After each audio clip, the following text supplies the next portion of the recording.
Yes, good morning, students. In our previous lecture, we have discussed the challenge of building democracy. After independence, there was a challenge of building democracy, and then the changing method of voting, कि उसके बाद कैसे method change हुआ voting का, and then the nature of the Congress dominance, कि Congress की dominance जो थी वो क्यों थी, why there was a dominance of the Congress. इसमें ये था कि mainly Congress dominance because of the it took parts in the independence struggle, कि इसमें जितने भी मेन लीडर्स थे सब उन्होंने इंडिपेंडेंस में के समय जो है हमारी हेल्प की थी, इसलिए लोगों का इसमें ज़्यादा फेथ था. Then we have discuss communist victory in Kerala, कि बाकी जो सब जगह पर जो है कांग्रेस को डोमिनेंस मिला, बट इन द केरला कि कांग्रेस को जो है डिफीट हुई. And then we have discuss the socialist party, and today we will discuss the Swatantra Party. Swatantra Party, here is the different parties after the independence. हर एक पे आपको एक शॉर्ट नोट जो है इन पे लिखना है. ऑल मेनली इसमें 3 और 4 क्वेश्चन हैं, और बाकी जो हैं right A short note on the different political parties. Yes, Swatantra Party was formed in August 1959 after the Nagpur resolution of the Congress, which called for land ceiling and takeover of food grain trade by the state and adoption of cooperative farming. And the party was led by the old congressmen like C. Rajagopalacharis, K.M. Munshi, N.Z. Ranga and Minu Masanis. The Swatantra Party wanted the government to be less and less involved in controlling of the economic. It believed that prosperity could come only through the individual freedom. कि इस party में mainly ये believe था कि स्वतंत्र party जो थी ये चाहती थी कि गवर्नमेंट जो है कम से कम जो है इकनॉमिक जो मैटर है in the controlling of the economy है उसमें कम से कम इन्वॉल्व हो, और ये जो है इसमें बिलीव करती थी कि प्रॉस्पेरिटी जो है वो only come through the individual. जब तक इंडिविजुअल को फ्रीडम नहीं दी जाएगी तब तक जो है कोई भी देश में जो है खुशहाली जो है वो नहीं आ सकती. And the Swatantra Party was against land ceiling in agriculture and opposed the cooperative farming and the state tradings. कि ये जो है cooperative farmers के और स्वतंत्र पार्टी जो land ceiling in the agricultures के अगेंस्ट थी, और द स्वतंत्र party gained strength in different part of the country by the way of merger with numerous regional parties and interests. कि स्वतंत्र पार्टी में अपने आप को कैसे मजबूत बनाया, उसने different regional groups different interest groups जो था उनको जो है इसमें अपने में शामिल कर दिया. और इसके अलावा जो है उसने लैंड लॉर्ड्स एंड जितने भी प्रिंसेस थे who wanted to protect their land and status that was being threatened by the land reform legislatures, कि वो सारे जो थे वो इनमें स्वतंत्र पार्टी में जो थे शामिल हो गए. वो सब जो कि लैंड लॉर्ड्स थे और जो प्रिंसेस थे जो कि अपनी लैंड को अपने स्टेटस को प्रोटेक्ट करना चाहते थे वो सब इसमें शामिल हो गए. And the industrialist and the businessman class were also against the nationalisation, कि नेशनलाइजेशन के अगेंस्ट थे जितने भी बिजनेस क्लास थे और जो है इंडस्ट्रियलिस्ट थे. And the licensing policies also supported the party. ये सब वजह से जो था स्वतंत्र पार्टी जो है मोस्टली जो है एक पावरफुल पार्टी जो है बनकर उभरी थी. और इसके अलावा जो है emergence of the opposition parties, की emergence of the opposition party जो थी वो कैसे एमर्जेंस हुई, ये नहीं है कि बिफोर इंडिपेंडेंस कि only there was a dominance of one Congress party, पर इसका ये मतलब नहीं था कि वहाँ पर और कोई भी जो कि पार्टी जो है वो इसके अगेंस्ट जो है वो नहीं थी, या अपोजिशन पार्टी जो है यहाँ पर नहीं थी. It is not the India did not have opposition party during this period. Yes, name of many parties came into existence other than the Congress. उसमें बहुत सारी पार्टी जो है इसमें शामिल हुई आफ्टर एंड बिफोर इंडिपेंडेंस ये नहीं है कि खाली एक ही पार्टी थी, that was the Congress party.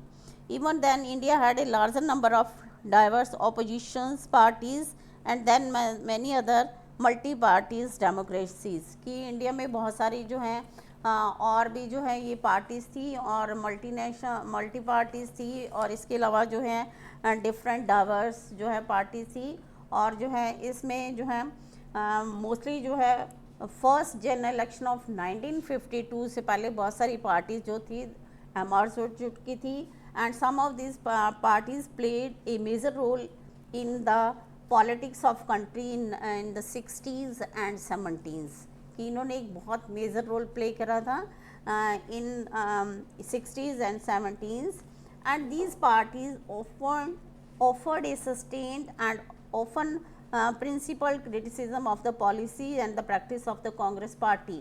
कि इसमें what was the main purpose of the opposition parties का मेन पर्पज़ क्या होता है कि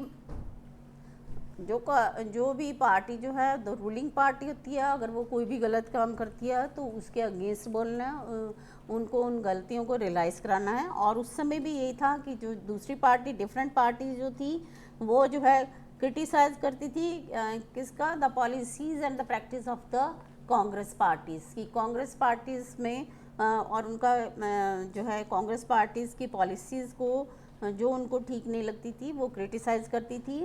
and this kept the ruling party under check and often change the balance of power within the Congress. कि इसकी वजह से क्या था, these party check the power, check the balance of power within the Congress. In early years, there was a lot of mutual respect between this ruling party and the opposition party. कि वो आज की तरह नहीं है कि जो ruling party है और जो ऑपोजिशन पार्टी है इनकी आपस में ज़्यादा जो है कंट्रोवर्शियल रहता है, इनमें आपस में लड़ाई झगड़े रहते हैं. लेकिन उस समय जो है एक रिस्पेक्ट थी इनकी आपस में. अगर जो रूलिंग पार्टी है तो वो ऑपोजिशन पार्टी के लीडर्स की भी जो है वो रिस्पेक्ट करती थी, इन म्यूचुअल रिस्पेक्ट होती थी. And those of the opposition, thus the first phase of democratic politics in India was a quite a unique. यही वजह है कि इसका first phase of the democratic politics in India को एक यूनिक बताया गया है. मेन रीज़न क्या था कि ये जो पार्टीज़ है ये इनका मेन पर्पज़ क्या था, द ओपोजिशन पार्टीज़ वो क्रिटिसाइज़ करती थी of the Congress policies that was against the people, that was not in the favor of the people. Or second one is these parties, ruling parties and opposition parties, both these parties respect each others, and that is the reason the first phase of democratic politics in India was quite unique, as the ability of the Congress to accommodate all the interest and all the aspirants for the political power steadily decline. चाहे जो है कांग्रेस जो थी उसके पास बहुत experience था, उसने बहुत सा एकोमोडेट करा था. कैसे एकोमोडेट करता, उसने डिफरेंट ग्रुप्स को, डिफरेंट जो इंटरेस्ट पीपल्स, पब्लिक ओपिनियन भी उसके फेवर में थी. इतना करने के बाद भी जो थी ये जो पार्टी है वो फिर भी जो है डिक्लाइन हुई और other parties going greater importance. कि इसकी वजह फिर भी इनकी जो है डिक्लाइन हुई और दूसरी जो पार्टीज थी उनको बहुत ज़्यादा जो है इम्पोर्टेंस जो है इनके फेवर में मिली. और इसके अलावा जो है all the inspect declined, other parties gain greater importance. Thus the Congress dominance constitutes only one phase in the policies of the countries. की कांग्रेस जो dominance of the Congress system था that was only in the one phase of the period. एक ही period में उनका dominance था. बाद में जो डोमिनेंस जो था वो धीरे धीरे जो है इनका जो डोमिनेंस जो था वो इसमें इस पार्टी का ख़त्म होता गया और बहुत सारी पार्टीज़ जो थी वो इसके फेवर्स में जो थी वो आ गई. और इसके अलावा एक पार्टी जो थी वो उसमें जो भारतीय जनसंघ है आज जो है उसको भारतीय जनता पार्टी जो है जिसकी जो भारतीय जनसंघ से ही जो भारतीय जो है जनता पार्टी जो है वो बनी है, और उस समय जो है ये भी काफ़ी पावरफुल हो गई थी। The Bharatiya Jansangh was formed in 1951 with the Shyam Prasad Mukherjee आज इट्स फाउंडर प्रेसिडेंट थे उसमें, भारतीय जनसंघ के। और इसमें मेन जो था, इसकी बैकग्राउंड में अगर देखा जाए तो ये आरएसएस एंड हिंदू महासभा, ये जो RSS and the Hindu Mahasabha, these are the organisation before the independence. की इंडिपेंडेंस के पहले ही जो था ये पार्टीज पावर में आ चुकी थी। और इनका ये इसका मेन जो था, they was emphasise on the only the idea of one country, one culture and one nations। कि इनमें मेनली जो इनका एक ही था, किस पे जोर दिया था इन्होंने, one country, one culture and one nation, and believe that the country could become modern, progressive and strong on the basis of the Indian culture and traditions। कि उन्होंने ये कहा कि इन्हीं अब जो कल्चर, जो ट्रेडिशन है हमारी, उन्हीं के बेस पे जो है एक कंट्री जो है प्रोग्रेसिव बनती है, मॉडर्न बनती है और स्ट्रॉन्ग बनती है। इसलिए उन्होंने ज़्यादा स्ट्रेस पे किस पर दिया, one country, one culture and one Nations.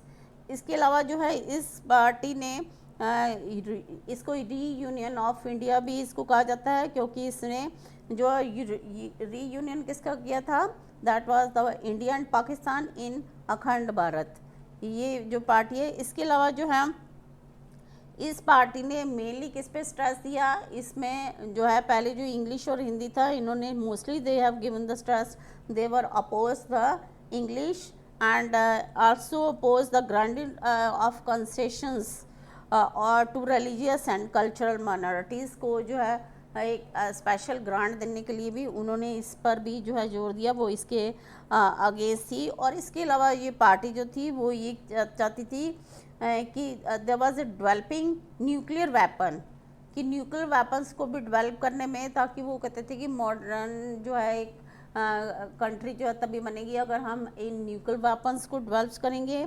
After China carried out its atomic test in 1964, जब चाइना ने 1964 में अपना एटॉमिक टेस्ट किया, तो उसके बाद ये पार्टी ने भी इस पे किया कि हमारे यहाँ पर भी जो है न्यूक्लियर जो है वेपन्स स्पेशली डेवलप होने चाहिए। And in 1950 Jansangh remained on the margin of electoral politics and was able to secure only 3 Lok Sabha seats, कि पर फिर भी इसको ज़्यादातर जो है बेनिफिट नहीं मिला, ओनली 3 सीट्स जो है इन 1950s में उसको मिली। And in 1952 elections, in after 1950s, because there was the first general election was in 1952 and 1952 में इनको जो है सिर्फ 3 ही सीट जो थी लोकसभा में मिली। And in 1957 4 seats, only 4 seats in the Lok Sabha. And mainly जो है इनको ज़्यादातर सपोर्ट जो थी फ्रॉम द अर्बन एरियाज़ में, in where the state where the Hindi, that were the Hindi speaking states, that were the Rajasthan, Madhya Pradesh, Delhi and Uttar Pradesh जो है इनमें को ही इनको ज़्यादातर सपोर्ट मिली। और द पार्टी लीडर इसमें कौन कौन से थे, श्याम प्रसाद मुखर्जी, दीनदयाल उपाध्याय, बलराज मधोक जो थे, ये इनकी जो थे मेन पार्टी लीडर्स थे। और Bharatiya Janata party traces root to the Bharatiya Jansangh, कि भारतीय जनसंघ से ही जो थी ये भारतीय जनता पार्टी जो है ये इसमें जो है इसके बाद ये जो बनी है। और yes, tomorrow we will discuss the all the exercise of this book and the question of this chapter. Now thank you.